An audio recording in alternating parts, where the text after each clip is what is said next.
Peace. Shalom. Hata. All right, welcome back to Chapter 10 or Baseball Diamond, or Chapter 11. Baseball Diamond 11. 11. First base quantum physics / classical physics.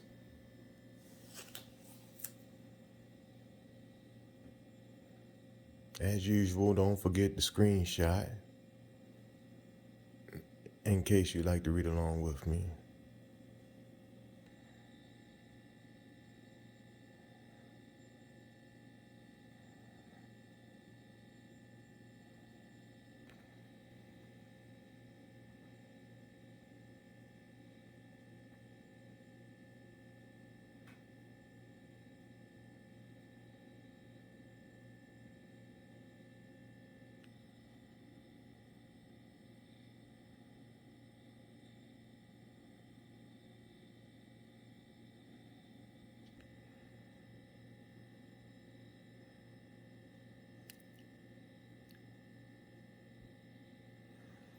Don't forget to comment, like, and subscribe.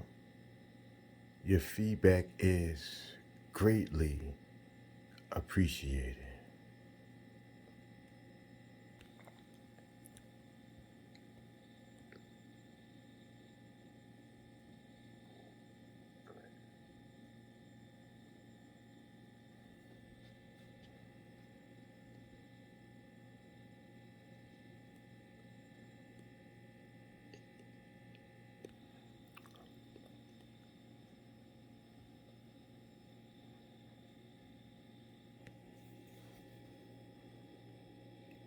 I think once you start as an announcer, you have to decide what kind of approach you're going to have. I decided very early that I was going to be a reporter, that I would not cheer for the team. I don't denigrate people who do it. It's fine. I think you have to fit whatever kind of personality you have. And I think my nature was to be more down the middle. And that's the way I conducted the broadcasts. Ernie Harwell.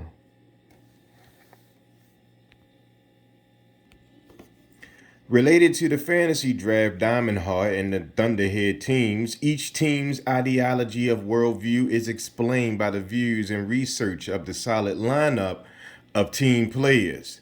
Now, the players on each team may express divergent views relative to the respective team's concepts of matter and mind. Yet the team as a whole represents a general consensus on the debates proposed, and each player has been placed on the appropriate team to enable a comprehensive view of the debate in question at each base. At first base, the Thunderhead team's proposal was that our classical world is the real versus the Diamond Heart's claim that the quantum world orders everything and the classical world is an illusion. To understand this debate, let's review the existing state of scientific thought. One commonly accepted theory of space and time is the Big Bang Theory, describing our universe's hot expansion from its birth, as well as the Big Crunch Theory that reverses the space and time of our universe, collapsing it on itself. Inflationary cosmology theory inserts a short, explosive expansion of space at the birth of our universe, followed by the hot expansion. Now, the 20th century witnessed the birth of a quantum, the smallest discrete unit of energy that is indivisible. Max Planck created some havoc in scientific thought by explaining the subatomic energy can only be transferred in these small packets of quanta. In 1905, Einstein showed that light was also particle light, or in discrete packets. In 1924, the French physicist Louis de Broglie proposed that electrons and other material particles also exhibit wave properties.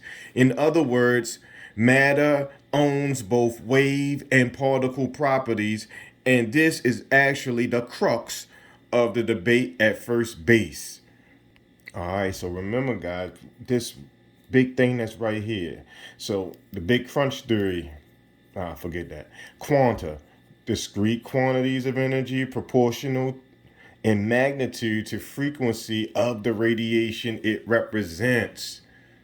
Okay, so this is how they're going to be describing heat in itself, quanta, in the smallest little amounts of it. All right, and this guy that we just brought up, Dave Broglie. He's important because he discovered protons behave like waves instead of just particles. That's what he discovered. So, all right, we'll jump back in. I just wanted to get a little sidebar. During these discoveries, Niels Bohr proposed a quantum mechanical description of the atom using Planck's mathematical constant or proof to replace Ernest Rutherford's idea of the atom with its central positive nucleus and negative orbiting electrons. Using the hydrogen atom, Bohr postulated that the angular momentum or spin of the electron can only have discrete values and that electrons could jump from one orbit closer to the nucleus by emitting energy in fixed quanta or jump to a larger orbit by absorbing energy in fixed quanta. Put simply, Bohr's model identifies the electron in discrete orbits versus existing in continuums of energies described by classical physics. In the realm of quantum mechanics, phenomena are submicroscopic. A quantum leap is the movement or jump between discrete energy levels. In other words, motion is not the smooth change envisioned by Newton and classical physics. Add to this, the light photons and electrons have either waves or particle states, wave-particle duality, and what is real is becoming blurred. As an example, in the macroscopic world of humans, an object with greater mass exhibits a shorter wavelength. A material person would represent a very small wavelength that cannot be measured. According to Heisenberg's uncertainty principle, certain physical properties of a particle cannot be known simultaneously, such as momentum and positons, or position, rather. So our understanding of reality is limited. Yet Heisenberg's uncertainty principle and Schrodinger's wave character of matter position quantum mechanics as a fundamental science because it includes atomic and molecular physics, the chemical behavior of the periodic table of elements, and the properties of atoms and molecules. Quantum mechanics is a very successful theory because it explains the behavior of matter on the macroscopic, mesoscopic, and microscopic scales. All right. Okay, and again, macro is us, meso is the organism, our living, like the cells and stuff, and all the parts moving around, and micro is just quantum, period. All right, so we can just stay clear on that. All right, back to it. Quantum entanglement. But there is more to the elusive subatomic world because of the wave-like nature of particles existing in a probability field. The wave represents the probability of finding the particle. So particles can be in two places at once, entanglement. While information can travel faster than the speed of light or backwards in times. Physicist Brian Greene explains quantum entanglement. If two photons are entangled, the successful measurement of either photon's spin about one axis forces the other distant photon to have the same spin about the same axis. The act of measuring one photon compels the other, possibly distant photon, to snap out of the haze of probability and take on the definite spin value, a value that precisely matches the spin of its distant companion. And that boggles the mind. And just to stop again, keep in mind that we are all pieces of one big light anyway. And the way they're going to explain this quantum entanglement is that essentially this is what de Broglie came up with, that, you know, electrons behave like standing waves. What are standing waves? An example of it is guitar strings. So it's not two particles, essentially. It's just the note behaving on two ends. And you know what I mean? And that's how that plays out right there, if it makes sense to you. All right, we're gonna jump back in. And then we got the law. I had to throw something else in there. We gotta remember the hermetic law of gender. You know what I mean? The male is always going to have a female and vice versa. You know what I mean? Anywhere in nature. Science may not be able to prove it all the way yet, but it is in there. And, you know, on that string that we were talking about, if you pluck that string and you create, you know what I mean, a frequency on one end, it, you know what I mean, automatically creates its match somewhere else. Just like your body's going to create a shadow. As above, so below. The law of correspondence works there too. All right, let me read. All right, we're back here in ancient Egypt text. In ancient Egypt text, the same sophisticated understanding of entanglement is present, for the dead king's actions of turning left to right, spin orientation correlates with the same action in Osiris, and this throws a genetic switch for the rising of the prophets and Lysis. This simply means that the dead king's polarization is the primary measuring entity that switches on the quantum lytic cycle of numerous particles that are quantum mechanically entangled because of the protein folding funnel of lambda crow protein on the quantum level of DNA particles such as spatial entanglement in the complex correlated patterns and in ancient Egyptian scientific quantum entanglement results from the correlated protein energy landscape dynamics. Because of the quantum entanglement, objects can become linked and instantaneously influence one another regardless of distance, and recent evidence suggests that this quantum phenomenon might work beyond the grave, with its effects felt after the link between objects is broken via via what's that, silver cord. All right, the jumping apple. Then there is the effect of no gravity. If Newton had one foot in our classical world and the other in the quantum, he would see the apple fall and then it would reverse itself and jump back into the tree. Yes, time can reverse in the quantum, but then Newton, Einstein, Schrodinger, and Maxwell's laws allow time to reverse. So the new world full conquest in the quantum domain, the crazy place of atoms with laws that govern our classical cosmos, where a particle is everywhere at once, taking on a range of values simultaneously. Add to this that in the quantum domain, a person's choice and actions can affect the whole system.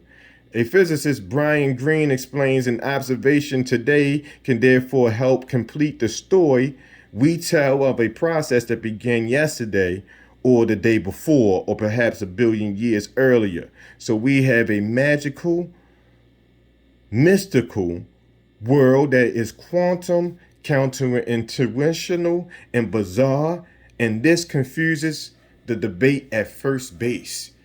In addition, several interpretations of quantum mechanics exist. First, the Copenhagen interpretation of quantum mechanics developed by Niels Bohr, Werner Heisenberg, and Wolfgang Pauli posits that the large objects are subject to classical law and small objects to quantum law. The quantum state is described by Schrodinger's wave function, a mathematical tool describing the object's properties. Second, the many worlds interpretation of quantum mechanics is that all potentialities of all probability waves are realized in separate universes. Hugh Everett the third postulated the wave function as a real object. Since quantum systems are entangled, the observation of one observer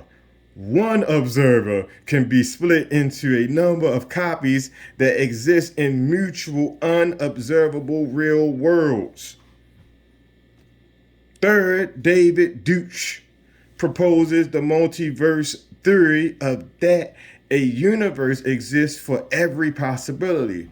Although there are other theories, the last one to discuss at first base is the holographic principle, a view combining the classical of physics with the microscopic domain of the quantum physics. Ancient Egyptian science explained this view as the prevailing modus operandi of our classical world, and many scientists agree. All right, and let's keep things in perspective. I know we should know this by now, but quantum is small. And then when we think about the biggest thing with the quantum theory is that when the observer is looking at it, that's when it does something else. That's when it does what it's supposed to do. When the observer is looking at it. You know what I mean? But the field of possibilities depends on the observer. And that's the whole thing with that's the whole thing with life, period. But that's neither here nor there. We're gonna get back to it. To grasp the holistic mindset, the holographic principle, to grasp the holistic mindset of the pharaonic priesthood of ancient Egypt, we must understand their conception about the construction of our cosmos. Similar to current scientific thought, they understood our classical world has a holographic mode of operation. Put simply, our classical world is a quantum phenomenon, a projected shadow in a quantum universe. Plato had it right with his allegory of the cave and projected shadows. And I'm going to give you the pleasure of hearing that too right now. The chains that prevent the prisoners from leaving the cave represent that they are trapped in ignorance, as the chains are stopping them from learning the truth. The shadows cast on the walls of the cave represent the superficial truth, which is the illusion that the prisoners see in the cave. First, the holographic principle maps the correspondence between areas and information. Physicist Leonard Susskind explains our world as a hologram in 1995. That is, it is an illusion or the reflection of the holograph or whole writing. The nature of our universe relates to its geometry and its holographic mode of operation.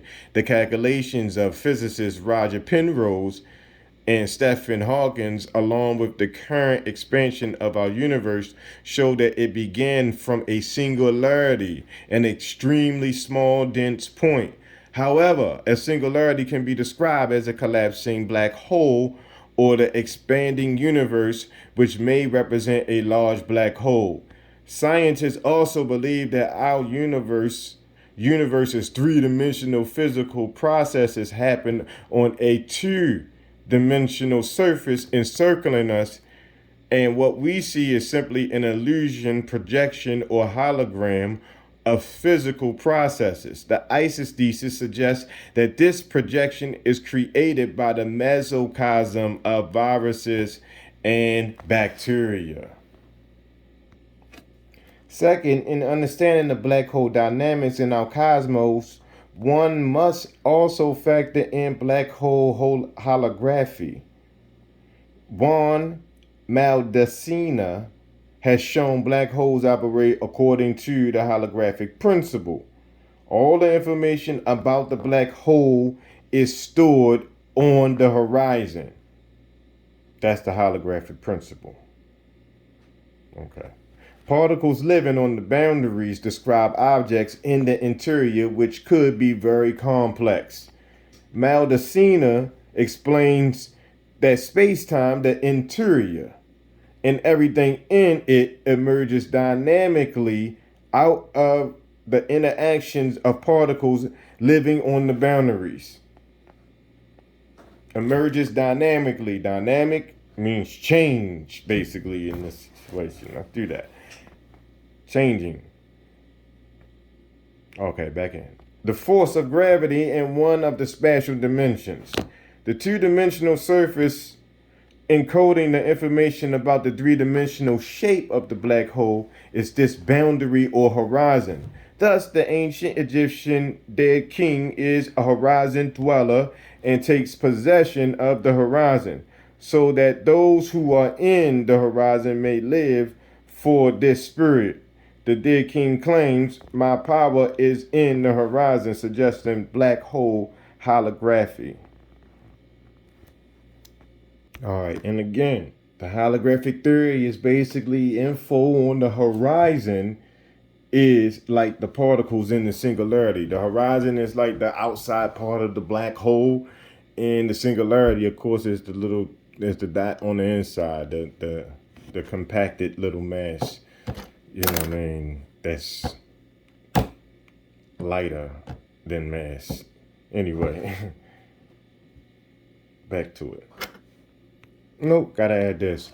And again, you know what I mean? So they're talking about the dead king here. So they're trying to express that anything, the materials that are on the outside should be, in theory, like the materials that's on the inside. And basically that the text from the coffin text 573 is just supporting that, you know what I mean, when he says my power is in the horizon. So they're making notice to it, and scientists are catching up to it thousands of years later. Okay.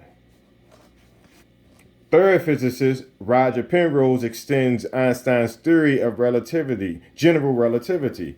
Mass relates to space-time curvature down to the Planck scale to account for proto-conscious information.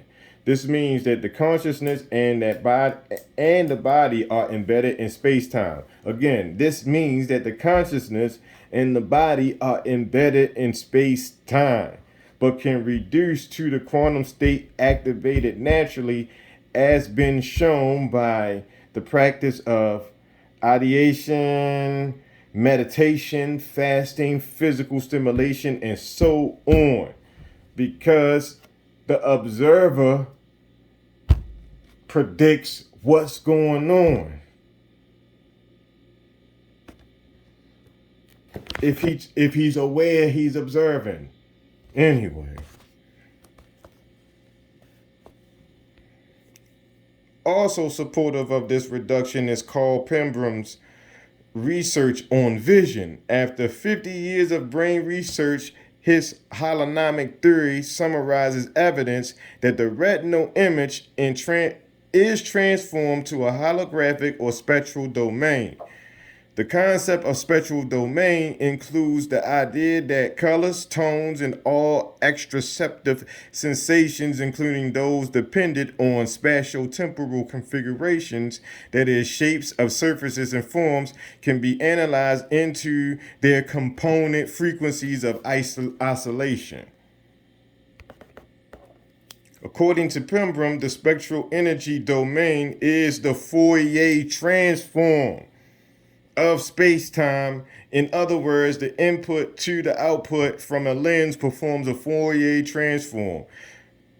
Our familiar space-time lies on the side of the transform with a distributed and folded holographic light order called the frequency or spectral domain on the other side. The retina and the visual cortex process an invertible transformation from a space-time image to a processing domain of at least 8 dimensions, 4 in space-time and 4 in spectral.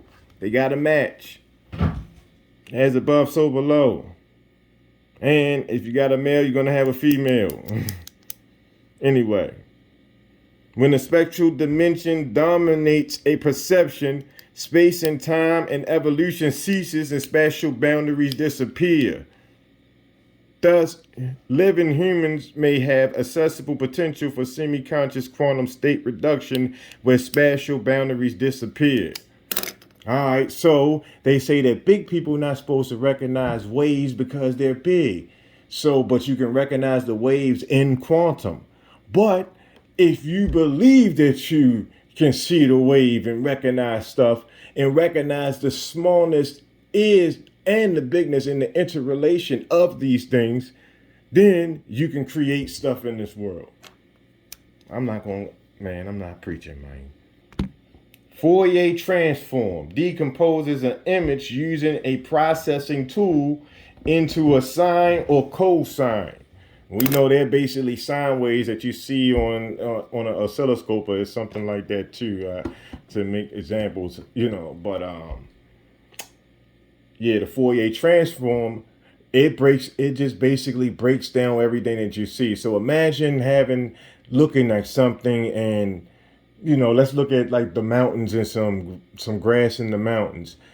As far and birds running by making sounds. As far as the brain processing things, it breaks down each one of those components into its most simple form as far as the brain processing what's going on. So it's going to break down everything into color. It's going to break down smell into smell. It's going to break down taste into taste. As far as the air, it's going to break down air into air. You know what I mean? It's going to break down sound into sound in your head, whatever pitches are being picked up. But as far as neurologically, how your brain is receiving everything, it's not looking at everything the way that your eyes are seeing everything. So in light of looking at the world like that, what we're processing and what we're seeing is an illusion.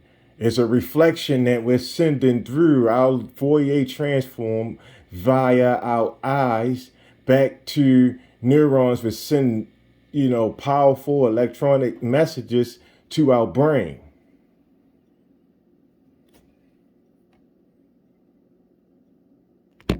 Also, the reason he's bringing the vision up, because again we're making reference to the law of correspondence again, as above so below. So if you see and you function like that too, on thinking of yourself as the micro compared to the whole earth or the whole universe, then on a larger scale, it's like that as well. I hope that came out right. All right, back in. In the isosthesis interpretation, the funerary texts indicate that the pharaonic priesthood understood the holographic mode of operation of our universe, black holes, and our brains. The pharaonic priesthood reasoned that mind could evolve to the core holograph of our cosmos. There it goes again. I'm gonna read it again. The pharaonic priesthood reasoned that the mind could evolve to the core holograph of our cosmos, and that this may be possible because mathematics and the known laws of physics support our expanding cosmos with its potential to collapse to its quantum core. Theoretically, physicists believe that the bounce that would occur to its quantum core, the bounce that would occur close to the singularity turns the universe inside out 10 minus 43 seconds before the singularity. The laws of quantum physics support that at this unimaginable tiny size, space and time have the smallest possible length and the smallest possible time, what physicists refer to as the Planck length and the Planck time in honor of Max Planck. The pharaonic priesthood claims that our expanding cosmos can function as a resurrection machine with its potential to recreate itself that can be activated by a knowledgeable human observer. Okay. One more time. The pharaonic priesthood claims that our expanding cosmos can function as a resurrection machine with its potential to recreate itself that can be activated by our knowledgeable human observer. There go the observer word again. Further, both the large classical world and the microscopic quantum world operates by physical laws, and scientists are slowly reaching consensus that the quantum world, ruled by the laws of quantum mechanics, orders our classical universe ruled by the laws of Einstein's general relativity theory of gravity. Perhaps we have our feet planted in two different places, our three-dimensional macroscopic universe and our microscopic two-dimensional quantum cosmos. Man, and man, and just to stop one more time, man, like it's just all true. It's just even this is like just basic protein folding right here, but everything starts like linear at this 2D type level, and then it breaks and then it goes down into the way the proteins read, they go down into a 3D function, which is really that alpha helix or that twist in motion that you see related to the god Mercury. That's on all the medical stuff too, but we all know this. The high speed trampoline. Einstein's theory of relativity allows time to be warped by motion and gravity, while its mathematics permit wormholes replete with their faster than light backward in time aspects of causal loops. A wormhole is simply a rotating curved black hole with its white hole time reversed that casts out matter. Experiencing a wormhole could be like jumping on the axial pole of a spinning black hole, sliding down that pole, hitting the hole's ring singularity trampoline, and somersaulting backwards to be cast out of the black hole by its white hole time reverse. A similar interaction occurs at the molecular level of lambda proteins, which bind and fold in energy landscape funnels like a microscopic Einstein rising wormhole. Remarkably, Matt Weiser and colleagues in 2003 demonstrated the existence of space-time geometries containing microscopic transversable wormholes. The isosthesis proposes that these physical quantum wormholes are actually the folding binding energy landscape funnels of lambda's two competitive viral proteins that are closely associated due to their adjacent genes on the lambda genome. Now consider that a ring singularity is a microscopic spinning curved black hole may represent viral rolling circle replication. According to a recent investigation, the nature of a curved ring singularity is a simple structure defined as a ring of matter moving at the speed of light, which surrounds a sheet of pure isotropic tension. This description of ring singularity is very similar to the simple structure of phage lambda DNA undergoing rolling circle replication, for lambda exhibits a circularized double-stranded length of DNA wrapping a core of protein. In the study of Lazenby and colleagues, they use gauge theory gravity to explain the nature of the ring where matter collapses in an uncharged rotating curved black hole. Also, they extend the solution to include closed time-like curves, time travel or time reverse, as well as a set of solutions for rigidly rotating cosmic strings. The math supports that the electromagnetic contribution to energy is negative and vanishes when extended over all of space. Matter is not completely on the ring, but also on the disk in a plane which has the ring as a boundary. They describe the ring as a massless, rigidly rotating membrane with a boundary. With a ring of particles, rather, attached to the edge. That's the important part. That violates the weak energy condition. There are not supposed to be any particles coming out of the black hole. So that means the black hole has a white hole on it too. Is that what they're saying? Okay, let's keep going. Now, microscopic or quantum mechanical transferable wormholes and time travel are allowed by a violation of weak energy condition involving negative energy densities. The researchers support that the angular momentum come from the ring and the matter in the ring follows a light-like trajectory. A light-like curve is the trajectory of a point moving at the speed of light. So the matter in the ring acts as a light signal because light curves form a cone in space-time.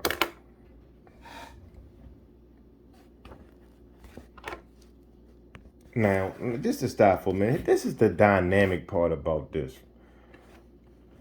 If they're talking about lambda, then you know they're talking about stuff the size of a cell. So let's just take this for instance. You drop a piece of your blood. So in one cell, let's say you drop a cell of your blood on the ground, which is really nothing compared to you just looking down at the ground. I mean, it's so small, it's flat too. And this is all what they're saying. They're saying that stuff starts off at a two-dimensional level and turns to three-dimensional. But it's happening at such a small rate that we can't even see the flow of it from the size that we are. Now, when you start thinking about this, you know why they made movies, Honey, I Shrunk the Kids. You know what I mean? Intrinsic messages, subliminal messages they sending. But, and since we're talking about DNA making a black hole type deal with the alpha helices that it creates when changing, forming DNA,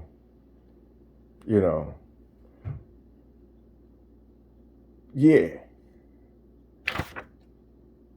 So all of this is happening inside a piece of blood that's dropped on the ground or something like that, in some dirt that you can't even see from certain distances away, and it's so small and looks flat.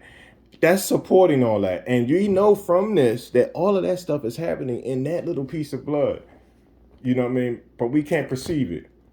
And that's the difference between classical and quantum. All right. It may be possible that the charged Kerr-Newman ring singularity is the circularized DNA of bacteriophage lambda undergoing rolling circle replication.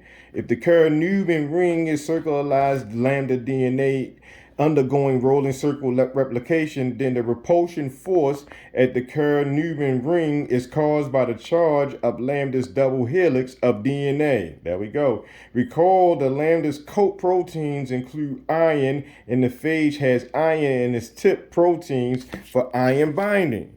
In ancient Egyptian texts, polar binding is described as the sun gods becoming the deceased person, and then this combined entity on the sunball meets Osiris, the rising lambda prophet of substrate for rolling circle replication. Using pair creation scenarios from Pulsar's theory, Brian Punsley offers a model for a polar particle acceleration gap hovering above a charged rotation axis and magnetic axis aligned. In brief summary, Punsley's model involves a polar particle acceleration gap with a magnetic hydrodynamic plasma and outgoing MHD wind or on polar field lines. A mechanism injects C pairs into this gap. Energy extracted from the hole is manifested as the wind, as opposed to the pair production energy in the vacuum gap. Both outgoing and ingoing winds are present, and over 85% of this energy flux is in electromagnetic form. The particle creation zone has a thin vacuum gap that accelerates C pairs to high energy curvation into two finite bands. In ancient Egyptian texts, we find a similar description at the ancient Egyptian polar gap.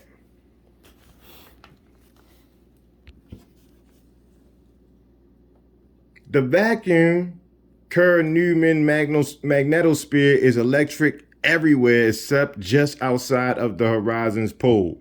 In other words, the inflow of charge is halted by magnetic forces. As the newly created pairs are threaded onto the magnetic field lines, magnetic stress is induced. The thin gap is primarily illuminated by photons. When seed pairs are created, they are accelerated by the gap electric. The charge densities above and below the gap are equal. The ingoing wind in the inner cylinder of the hole is magnetically dominated. Punsley's model describes black hole pair production onto magnetic field lines, and the process is very similar to the base pairs necessary for DNA production. And you know what they are: adenine, thymine, guanine, and cytosine. Enrolling circle replication. However, Punsley's description of the charged ring singularities as a small inert fossil disk suggests a small inert viral head of DNA that is the lambda profits resting silently in the cell that circularizes to produce viral heads and tails by rolling circle replication. Punsley explains the current ring is chosen to be protonic as opposed to positronic in nature. It might be thought of as a representative of a small inert fossil disk resulting from the original gravitational collapse. If the disk is large, one might think of the current ring as the inner edge. A positron is the antiparticle of an electron, and a proton is a stable, positively charged subatomic particle in the baryon family having a mass much larger than an electron. Perhaps this protonic ring is a small inert fossil disk or representation of a circular double-stranded DNA of lambda profits. Add in the particle pair creation zone that we have the creativity of viral rolling circle replication or pair creation on the quantum mesoscopic level. Molecules exist in black holes. Jacob Bekenstein, whose mentor was physicist John Wheeler, conjectured that a black hole's interior must contain a huge number of atoms or molecules rather than just a singularity, as most physicists imagine, including Hawkins and Kip Thorne. So the properties of black holes and the laws of thermodynamics are similar. Bardeen, Carter, and Hawkins then showed in 1972 that the laws of black hole mechanics resemble the laws of thermodynamics. Seeing this perfect fit of laws, Bekenstein was convinced that the horizon area in the black hole's entropy, but other physicists disagreed, claiming a black hole could not emit radiation. Then 2 years later, Hawkins showed the black holes could shrink and explode by emitting radiation while converting mass into outflowing energy. The hole's mass goes down in entropy and the area goes down, and its temperature and surface gravity go up as the hole shrink and becomes hotter or evaporates. Whether or not information encoded in a black hole can escape as Hawkins radiation is still an outstanding question for contemporary physicists. Ancient Egyptian texts describe the inner axial horizon of a quantum mechanical rotating curved black hole as a gateway to the protein folding funnel of a crow protein, while the outer horizon of the curved black hole represents the protein folding funnel of C1 protein. The pathway